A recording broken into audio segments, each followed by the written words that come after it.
This question is from Miss Nagma Siddiqui from Delhi. Maulana, by nature, why is man not ready to realize his limitation?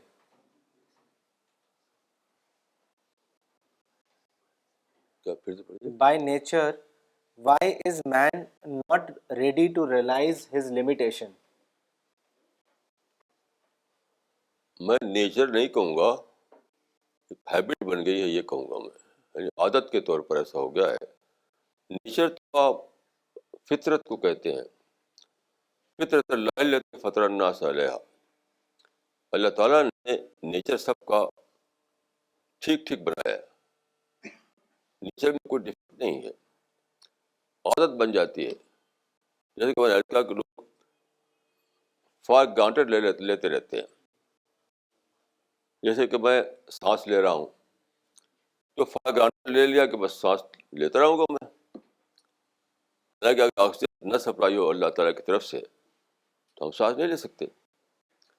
Basic بات جو ہے وہ یہ کہ لوگ جو ہے چیزوں کو فار گرانٹیڈ لیتے ہیں، سوچتے نہیں. تو ایسا نہیں کہ نیچر میں کچھ ایسا غلط بات ہے، سوچتے نہیں. بیسک کمی جو ہے میں سمجھتا ہوں وہ نہ سوچنے کی. تو اللہ تعالیٰ نے یعنی مور دین 99% اپنے آپ ہی چیزیں سپلائی ہو رہی ہیں ہم کو، لیس دین 1% ہم سوچ کر لیتے ہیں.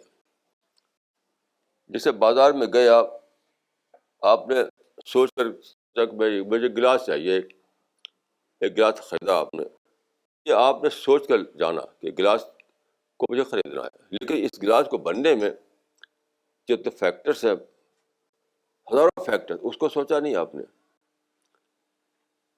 کیونکہ اس کو فار گرانٹیڈ لے لیا کہ گلاس ہوتا ہی ہے. تو میں سمجھتا ہوں کہ جو کمی ہے انسان کے اندر وہ نہ سوچنے کی کمی ہے.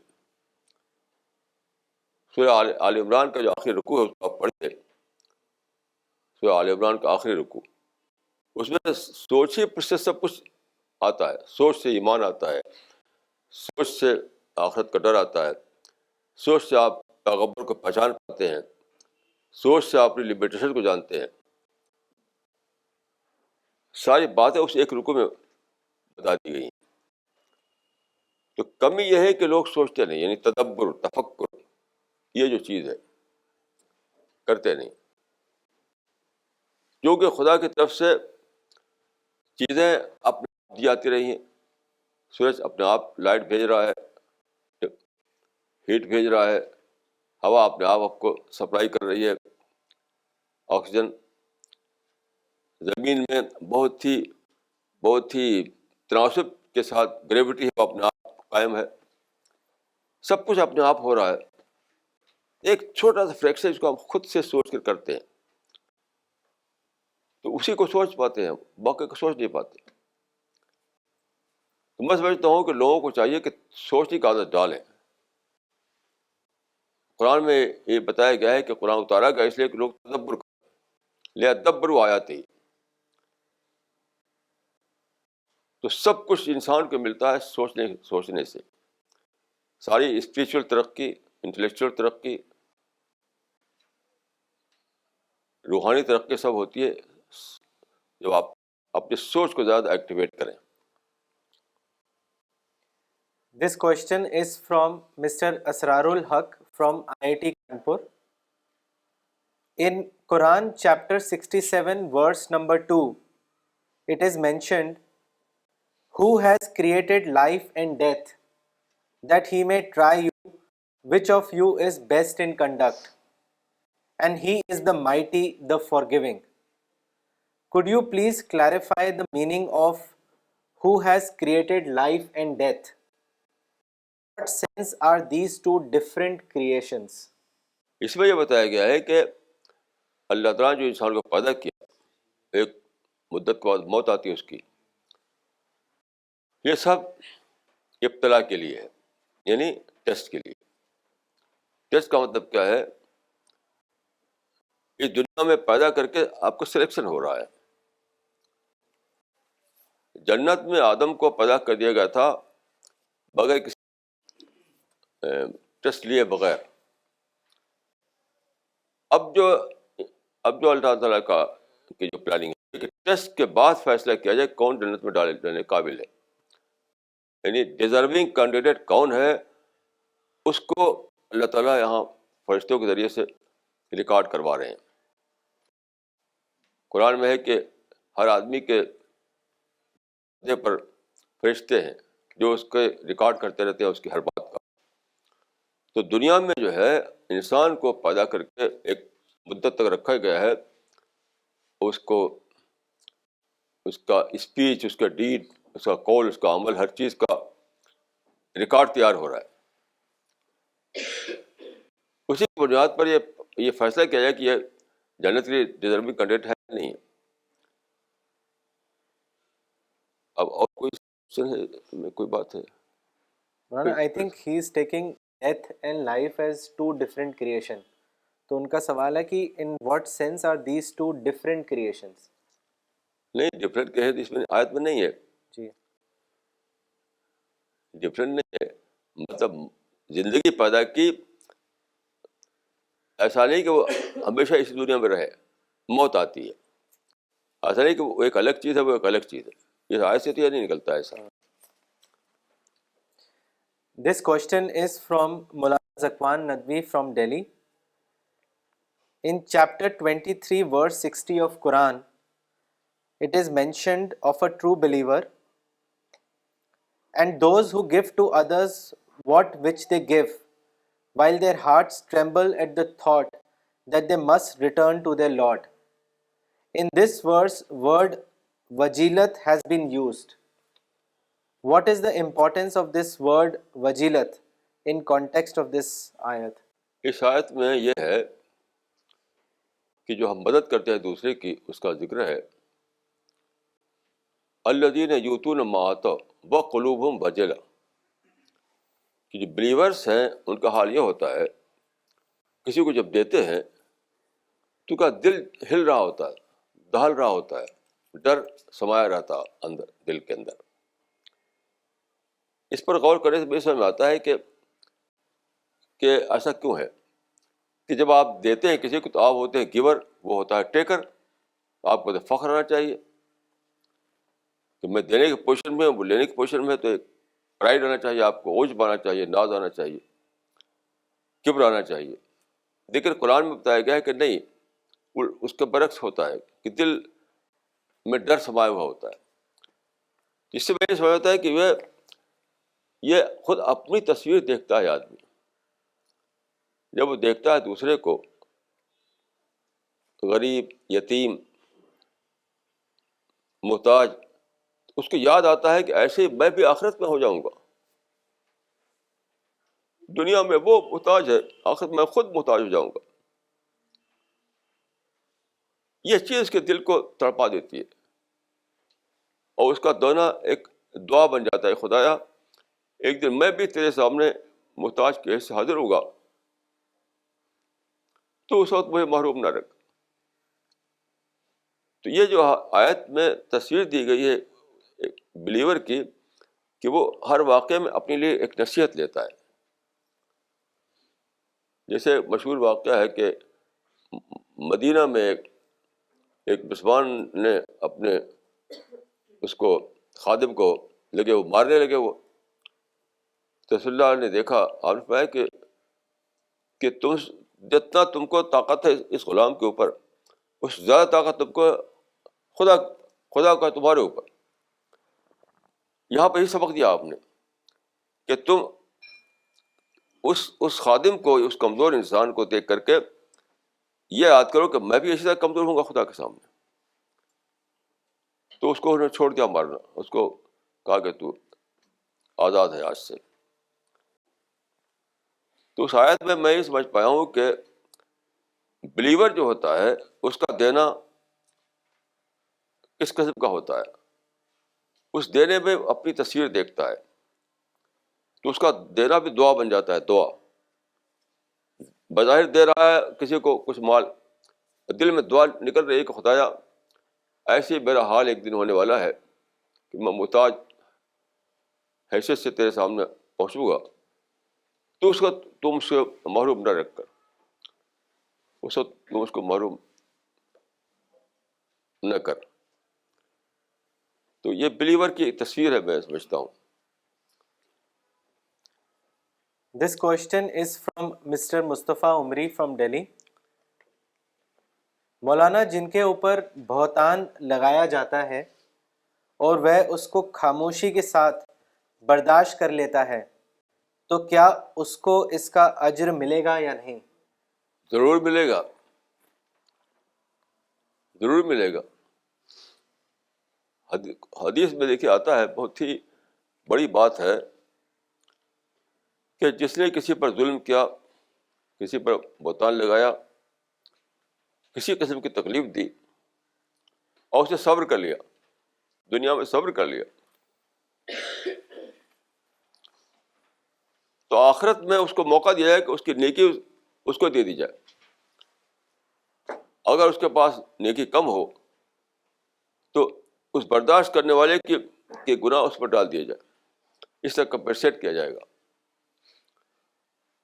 تو میں سمجھتا ہوں کہ کسی بھی قسم کا کوئی ظلم کرے، آپ کو بہتان لگائے، آپ کا کریکٹر اسوسیشن کرے، کردار کشی کرے، تو آپ ضرور صبر کر لیجیے. اس وقت صبر کر کے آپ ایک بہت بڑی چیز پائیں گے، اور وہ آخرت کا انعام. میں سمجھتا ہوں کہ یہ تو بہت بڑا عمل ہے کہ آدمی بہتان پر صبر کر لے، اس کے عیب لگایا جائے اس پر صبر کر لے، اس پر الزام تراشی کیجیے اور صبر کر لے. تو یہ بہت بڑا انعام ہے اور بہت خوشخبری ہے ایسے انسان کے لیے کہ آخرت میں اس کو اس کا بہت اچھا بدلہ ملنے والا ہے.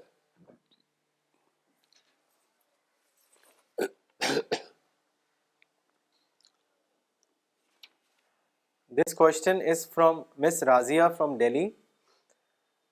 Why is it so difficult for man to accept his limitations? And why does he keep nurturing the illusion that he knows it all?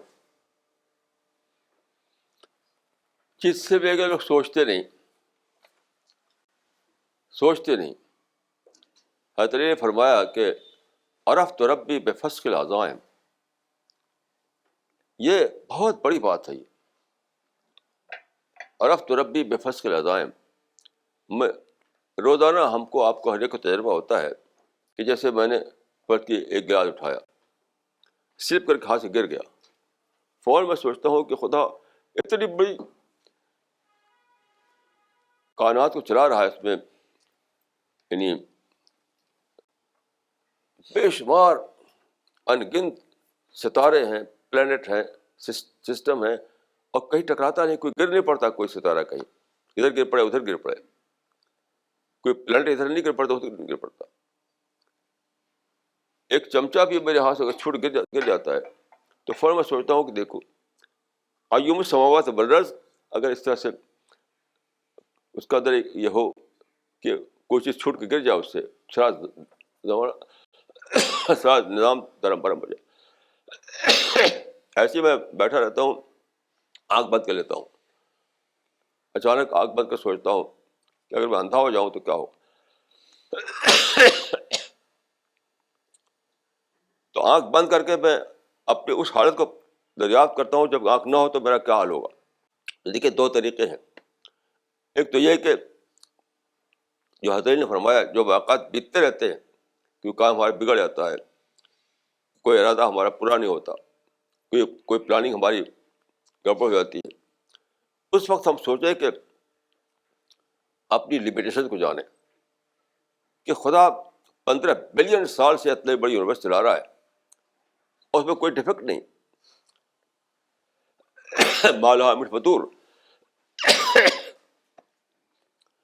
اور دوسرے یہ کہ ہم خود قصداً ایسا کریں، ہم سوچیں کہ یہ ہمارے عادت جو ہے، کیا ہم ایسا ہاتھ باندھ کے 5 انگلیاں ہوں اس طرح سے میرے ایسا خود طرح طرح کے تجربے پیش آئے ہیں.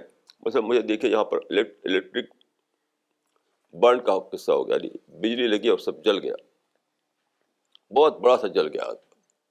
اور یہ جو انگوٹھا ہے کام نہیں کرتا تھا, انگوٹھا کام ہی نہیں کرتا تھا کیونکہ ٹینڈر جل گیا تھا. تو میں قلم پکڑ نہیں سکتا تھا. تو ہمارے سرجن جو تھے وہ آتے تھے, ایسے ہاتھ کرتے تھے ایسی کہ انگوٹھا جو ہے بادشاہ ہے انگلیوں کا, ایسے کہتے تھے کنگ آف دا فنگرس ہے انگوٹھا, ایسے کہتے. تو اب مجھے لگتا تھا کیسا عجیب بات ہے, میرا انگوٹھا ہی نہیں. تو ہر وقت یہ تجربہ ہوتا ہے اپنی اپنی لمیٹیشنس کا, ہر وقت صبح شام ہوتا ہے, لیکن ہم سوچتے نہیں. کم از کم میں تو جس زندگی کو میں گزار رہا ہوں اس میں ہر وقت ایسے تجربات ہوتے ہیں, ایسے ایکسپیرئنس, کہ آپ یہ سوچیں کہ دیکھو یہاں بھی لمیٹیشن کی وجہ سے ایسا ہوا, کہیں کوئی بھول ہو جاتی ہے, کہیں کوئی نقصان ہو جاتا ہے, کوئی بات بگڑ جاتی ہے, کہیں کوئی پلاننگ نہیں پوری ہوتی. تو اصل چیز ہے سوچنا. یہ دنیا کا نظام اس طریقے سے بنایا گیا ہے کہ ہر لمحہ ایک ریمائنڈر آتا ہے ہمارے سامنے, ریمائنڈر. کوئی بات بگڑتی ہے وہاں پر وہ ریمائنڈر آتا ہے بتانے کے لیے. یہ جو حضرت نے فرمایا کہ عرفت ربی بفسق العزائم, تو فسق عزائم ہر وقت ہوتا رہتا ہے. اسی کو اگر سوچے آدمی تو اس کو معرفت حاصل ہو جائے. This question is from Mr. Nafees Shiraz from Delhi. آپ نے بتایا کہ آدمی کی عمر لکھ دی جاتی ہے کہ اسے کتنا جینا ہے, لیکن ایک حدیث میں آیا ہے کہ نیکیوں سے عمر بڑھتی ہے. دوسری بات یہ ہے جب عمر لکھ دی جاتی ہے تو پھر کسی کے لیے عمر کو لمبا ہونے کی دعا مانگنا بھی بے معنی ہے. اس کے بارے میں بتائیں. ظاہر ہے کہ ہمارے دعا کرنے سے کسی کی عمر لمبی نہیں ہو جائے گی. اپنے دل کے جذبات کا ذکر کرتے ہیں آپ, یہ ممکن نہیں کہ ہماری دعا سے کسی کی عمر لمبی ہو جائے. وہ تو صرف اللہ تعالیٰ کے علم میں ہے. فرشتوں کو بھی اس کا علم نہیں کون کب تک جیے گا, اللہ تعالیٰ کا علم ہے صرف. یہ تو اس کے دعائیں کا کوئی مطلب ہی نہیں ہے. ہاں اپنے دل کے یعنی اپنے دل کے تسکین کے لیے آپ اسے دعا کر سکتے ہیں. باقی سے پہلے میں نے اس پہ پورا لیکچر دیا تھا کہ انسان عمر کا معاملہ ایسا کہ ڈی این اے بھی اس کا اندراج نہیں ہے. ڈی این اے میں جس میں ہر چیز لکھی ہوئی ہے, ڈی این اے میں ایک ایک چیز موجود ہوتی ہے. یہاں پہ اگر میرا دھبا ہو تو لکھا رہے گا, میرا رنگ کیسا ہو لکھا رہے گا, میری اردیاں چھوٹی ہو بڑی ہو لکھا رہے گا. ڈی این اے جو ہے یعنی بریٹینیکا جو انسائکلوپیڈیا ہے, اس کی 50 جلدوں میں جتنی باتیں ہیں اس کے سب ڈی این اے میں لکھا ہوا ہوتا ہے, ایک انڈیویجول کے ڈی این اے میں. لیکن اس میں موت کا اندراج نہیں, صرف اللہ تعالیٰ کو پتہ ہے کب کس کو موت آنے والی ہے. جہاں تک میں جانتا ہوں اینجل آف ڈیتھ جو اس کو پتہ نہیں رہتا کب کس کے جان نکالنا ہے. یہ تو خالصتاً اللہ کے علم کی بات ہے. اللہ چاہے تو کسی کی عمر بڑھا دے گھٹا دے, وہ اس کے اختیار میں ہے. باقی ہم جان نہیں سکتے اس کو, ہمارے علم میں نہیں آ سکتی یہ بات. This question is from Mr. Iqbal Ahmad عمری. ہم لوگ نان مسلم بھائیوں کے بیچ میں دعویٰ ورک کرتے ہیں. ہم آرٹ آف لیونگ والوں سے اور اوم شانتی گروپ کے لوگوں سے ملتے ہیں. ان کا کہنا یہ ہے کہ سب سے بڑی چیز جو اس دنیا میں ہم کو حاصل کرنی ہے وہ صرف شانتی ہے. ایسے لوگوں کو ہم کس طرح توحید کی دعوت دیں؟ ہاں یہ واقعی ایک سوال ہے, ہم لوگ بھی اس سوال کو فیس کرتے ہیں.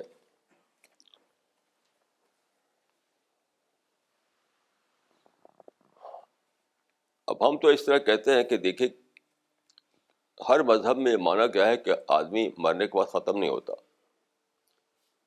کوئی مذہب ایسا نہیں ہے جو مانتا ہو کہ مرے تو ایک دم بالکل مٹ گئے, ایسا تو کوئی نہیں مانتا. ہندو مذہب نہیں، عیسائی مذہب نہیں، یہودی مذہب نہیں، اسلام میں نہیں، جین مذہب بھی نہیں، بدھزم میں کہیں بھی ایسا نہیں ہے کہ مرے تو مٹ گئے.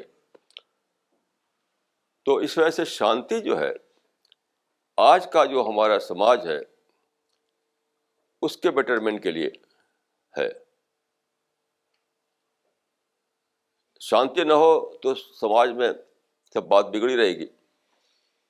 دوسرا فائدہ شانتی کا یہ ہے، ہم خود شانتی کو بہت امپورٹنس دیتے ہیں کہ شانتی سے اپرچونیٹی ہوتی ہے. Where there is piece there is opportunity. اس لیے ہم مانتے ہیں کہ پیس ایٹ اینی کاسٹ حاصل کرنا چاہیے. تو شانتی سے ہمیں سکھ ملتا ہے سوشل لائف میں، اور شانتی سے ہمیں اپرچونیٹیز ملتی ہے کام کرنے کے لیے. باقی دوسرا سوال پھر باقی رہتا ہے کہ جب ہر مذہب یہ مانتا ہے کہ موت پر زندگی کا خاتمہ نہیں ہے تو ہمیں موت کے بعد کے لیے سوچنا ہے. تو شانتی تو یہی تک کام کرے گی، آگے تو کام نہیں کرے گی. شانتی ہمیں یہ موقع دیتی ہے کہ ہم اگلی زندگی کی تیاری کریں. جہاں تک میں جانتا ہوں کسی مذہب میں یہ نہیں مانا گیا ہے کہ مرے تو مٹ گئے، نہیں مانا گیا ہے. یہ شاعری میں لوگ کہتے ہیں ایسا کہ زندگی کیا ہے عناصر میں ظہور ترتیب، موت کیا ہے انہیں اجزاء کا پریشان ہونا، یہ تو شاعری ہے. تو ان کے جہاں تک ہم نے ان لوگوں سے بات کی ہے تو ہم یہی کہتے ہیں کہ آپ شانتی کو جو امپورٹنس دیتے ہیں ہم بھی امپورٹنس دیتے ہیں، بلکہ ہم تو یہ کہتے ہیں کہ اسلام میں پیس سوم بونم ہے، ہم یہاں تک کہتے ہیں. لیکن سوال یہ ہے کہ جب زندگی جو ہے موت کے بعد بھی کنٹینیو رہتی ہے تو بعد کے لیے کیا سوچنا ہے. تو شانتی آج کی سوشل لائف کو بیٹر بنانے کے لیے بہت امپورٹنٹ ہے. لیکن یہ مسئلہ پھر باقی رہتا ہے کہ اپنے اندر کون سی تیاری کی جائے کہ ہم اس تیاری کو لے کر جب مریں تو آخرت میں وہ تیاری ہمارے کام آئے. یہ ہم اسی کا تجربہ ہم کرتے ہیں. مجھتا ہوں کہ بالکل لاجیکل جواب ہے. مولانا ان کا دوسرا سوال ہے کہ موجودہ زمانے میں ہم دیکھتے ہیں کہ اگر لوگوں سے صرف پازیٹیو تھنکنگ اور پیس اور گڈ آئیڈیاز کی بات کی جائے تو وہ خوب انٹرسٹ لیتے ہیں، مگر وہی لوگ اسلامی شریعت کے پریکٹیکل اسپیکٹ جیسے عبادت ایٹسیٹرا میں کوئی انٹرسٹ نہیں لیتے. ایسے لوگوں کو کس طریقے سے کنونس کیا جائے؟ ہاں دیکھیے، یعنی اسٹارٹنگ پوائنٹ تو وہی ہوگا، یعنی کامن گراؤنڈ جو ہے وہی اسٹارٹنگ پوائنٹ بنے گا. یعنی قرآن میں ہے کلمہ سوا. کلمہ سوا کیا ہے؟ کامن گراؤنڈ، جو میرے اور دوسرے کے بیچ میں یعنی اتفاق ہے جس پر. تو جس پر دونوں کا اتفاق ہے، جو کامن گراؤنڈ ہے، تو اسٹارٹنگ پوائنٹ تو وہی ہوگا. اب اس کے بعد جو اگلی بات ہے، تو جو کامن گراؤنڈ ہے وہ تو جب دونوں کا یعنی دونوں اس پر مانتے ہیں دونوں اس کو، تو ظاہر ہے کہ اس میں تو کوئی اختلاف ہی نہیں ہوگا. بعد والی بات ہی میں اختلاف ہوگا. یہ طے ہے کہ بعد والا جو میسج ہے کچھ لوگ مانیں کچھ لوگ نہیں مانیں گے. یہ ناممکن ہے کہ فرسٹ پارٹ میں جس طرح سب لوگ اتفاق کر رہے ہیں وہ سیکنڈ پارٹ میں اتفاق کر لیں. سیکنڈ پارٹ میں تو کچھ ہی لوگ مانیں کچھ لوگ نہیں مانیں گے، کیونکہ وہاں معاملہ آ جاتا ہے یعنی اپنے کو بدلنے کا. فرسٹ پارٹ میں انہیں بدلنا کچھ نہیں ہے. جہاں وہ آلریڈی جی رہے ہیں وہیں پر ہم بھی ان سے بات کر رہے ہیں تو وہ کہیں گے بھائی ٹھیک ہے ہم بھی مانتے ہیں اس کو. سیکنڈ پارٹ میں تو انہیں اپنے بدلنا پڑے گا اپنے آپ کو. تو ظاہر ہے کہ وہاں پر اختلاف ہوگا، سارے لوگ نہیں مانیں کچھ لوگ مانیں گے. تو اٹ از بٹ نیچرل، یہ تو ہونا ہی ہونا ہے. پیغمبروں کے زمانے میں بھی ایسے ہوا اور اب بھی ایسے ہوگا. This question is from Mr. Afsan Faruqi from Bombay. What are the guidelines given by Prophet about 3 topics? that is life, knowledge and civilization in terms of simplicity and high thinking. What is the action to be taken by a person after knowing above these three things? دیکھیے حدیث میں life کے بارے میں یا موت کے بارے میں ہے کہ اکثر ذکر حادم اللذات الموت، موت کو بہت زیادہ یاد کرو، کیونکہ موت جو ہے لذتوں کو ڈھا دینے والی ہے. مطلب ہے کہ جو ڈیزائر آپ کو ڈیویٹ کرتی ہیں سچائی سے، جو خواہشیں آپ کو ادھر ادھر بھٹکا دیتی ہیں، تو وہاں پر وہ چیک بن جائے گا موت کو یاد کرنا. اکثر ذکر حادم اللذات الموت، موت کو زیادہ یاد کرے گا آدمی تو ہی وہ ان معاملات میں ریئلسٹک بنے گا. جہاں تک نالج کی بات ہے تو قرآن میں وہی آیت ہے کہ ما اوتیتم من العلم الا قلیلا، یعنی ہمیں یہ علم کا سرا ہے. میں سمجھتا ہوں یہ جاننا کہ ہمیں دنیا میں علم قلیل دیا گیا ہے، علم کثیر نہیں دیا گیا ہے. اسی سے دروازہ کھلتا ہے پیغمبر کو ماننے کا، کیونکہ ہم چاہتے ہیں ٹوٹل نالج تک پہنچنا. یعنی آدمی کا دماغ جو ہے وہ ٹوٹل نالج تک پہنچنا چاہتا ہے، لیکن ملی ہوئی پارشل نالج. تو اس آیت میں اس بات کا ثبوت ہے کہ جب تم کو عملاً پریکٹیکلی یہ ہوتا ہے کہ تم کو صرف پارشل نالج ملتی ہے، تمہارا مان چاہتا ہے ٹوٹل نالج، تو تم کو پیغمبر کا سہارا لینا پڑے گا، یعنی وحی کا. تو بقیہ کی تلافی اللہ تعالیٰ وحی کے ذریعے کی ہے. جہاں تک تیسری بات ہے تو تیسری بات کے بارے میں تو آپ جانتے ہیں کہ حدیث میں بہت زیادہ زور دیا گیا سادگی پر. سادگی پر سارے صحابہ سادہ زندگی گزارتے تھے، سارے پیغمبر سادہ زندگی گزارتے تھے. تو اب یہ پتہ چلا کہ سادہ زندگی صرف ایک روحانی بات نہیں ہے، وہی پریکٹیکلی پاسبل ہے. یہ نئی دریافت ہوئی گلوبل وارمنگ کے بعد. اس سے پہلے سادہ زندگی کو سمجھتے تھے کہ بھائی روحانیت والے لوگ جو ہیں، درویش لوگ ہیں، وہ سادہ زندگی ان کی ہوتی ہے. اب معلوم ہوا کہ سادہ زندگی ہی ہمیں ایک ہی آپشن ہمارے لیے.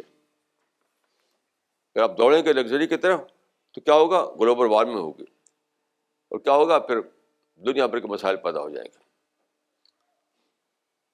اسی لیے رسول نے فرمایا تھا کہ اللہم لا عیش الا عیش الآخرہ، آخرت میں آپ اچھی زندگی کو سوچیں، دنیا میں سوچیں گے تو وہ چلنے والا نہیں.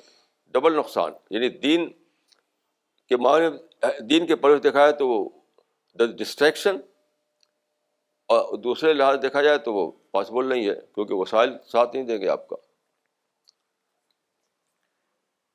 This question is from Mr. Khaja Kalimuddin from Pennsylvania. Maulana Saab, does Islam permit lying for a reason? ہاں دیکھیے، جھوٹ بولنا جو ہے،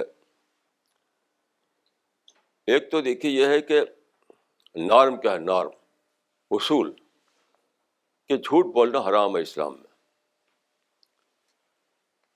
لیکن ہماری فقہ میں یہ بھی ایک مسئلہ ہے کہ بعض اوقات جھوٹ بولنا فرض ہو جاتا ہے. یہ فقہ کا مسئلہ ہے. کیوں؟ جب آپ آپشن دو میں کا ایک ہو، یا تو یعنی سچ بول کر کے آپ یعنی بہت بڑا کوئی نقصان ہونے والا ہو جس کو آپ افورڈ نہ کر سکیں، ایسے موقع پر جھوٹ بول دینا چاہیے. لیکن جھوٹ کی دو شکلیں ہیں. ایک اس کو کہتے ہیں توریہ، ایک ہے کہ بالکل وائٹ لائی. تو توریہ تو کھلے طور پر جائز ہے. مثال کے طور پر توریہ کی مثال عرض کرتا ہوں کہ مولانا قاسم نانوتوی تھے دیوبند کے، تو انگریزوں کے اس پہ آ گئے تھے وہ، یعنی لسٹ میں ان کے وارنٹ جاری ہو گیا تھا ان کے اوپر.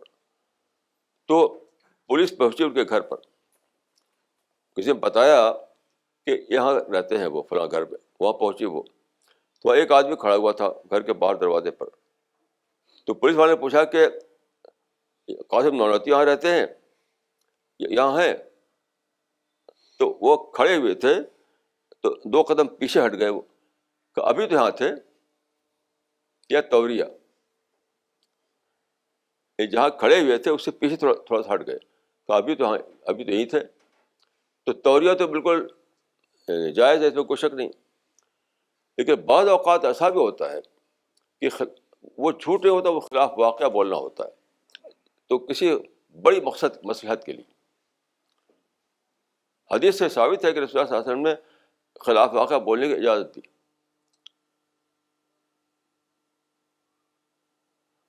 اس کا ایک مثال کعب بن اشرف کا واقعہ ہے. ادر لہو یقول آتا ہے حدیثوں میں. تو یہ معاملے 3 باتیں ہو گئی. اصول کے طور پر جھوٹ بولنا بلا شبہ حرام ہے اسلام میں. اس کے بعد اپنی جان بچانے کے لیے یا کسی بڑے نقصان سے بچنے کے لیے آپ کو یہ سوچنا پڑتا ہے کہ اگر میں ٹھیک بات کہوں تو یعنی بہت بڑی مصیبت میں پھنس جاؤں گا. تو وہاں 2 چیزیں ہوتی ہیں، یا تو آپ توریہ کریں یا خلاف واقعہ بات بول دیں. اسی لیے سعدی نے لکھا ہے بہت صحیح کہ دروغ مصلحت آمیز بے راستی فتنہ انگیز. ایسا جھوٹ جس سے مصلحت حاصل ہوتی ہو وہ فتنہ برپا کرنے والے سے بیٹر ہے. کئی بار ایسا ہوتا ہے کہ آپ بالکل ٹھیک بتائیں تو یعنی ایک بس مسئلہ کھڑا ہو سکتا ہے. بس ایک ڈاکو آیا فرض کے لوٹنے کے لیے کسی کے گھر. اب آپ اس موقع پر اگر بتائیں کہ یہ ان کا گھر ہے تو گھسے گا لوٹے گا. آپ کہتے ہیں کہ بھائی تم بھٹک کے یہاں آگے، یہاں کہاں ہو؟ تو کہیں اور رہتے ہوں گے، یہاں تو کوئی نہیں. تو یہ ایسا خلاف واقعہ بولنا اس وقت فرض ہو جاتا ہے، کیونکہ اس سے آپ جان مال بچاتے ہیں کسی کی. تو 3 شکلیں ہیں بہرحال. This question is from Mr. Muhammad Sultan from Delhi. قرآن میں خدا کے بارے میں آیا ہے کہ صرف وہی ہے جو یہ جانتا ہے کہ ارحام میں کیا ہے، مگر آج کل الٹرا ساؤنڈ کے ذریعے یہ بات ڈسکارڈ ہو گئی ہے. ایسی حالت میں قرآن کی اس ورس کا مطلب کیا ہوگا؟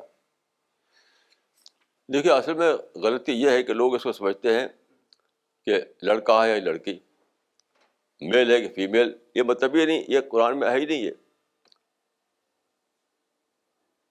یہ تو قرآن میں ہے نہیں کہ وہ میل ہے کہ فیمیل ہے.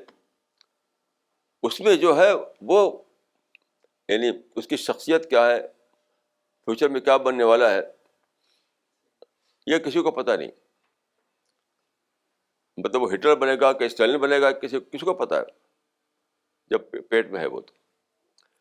تو اس سے مراد اس کی پرسنالٹی ہے، نہ کہ اس کا جینڈر.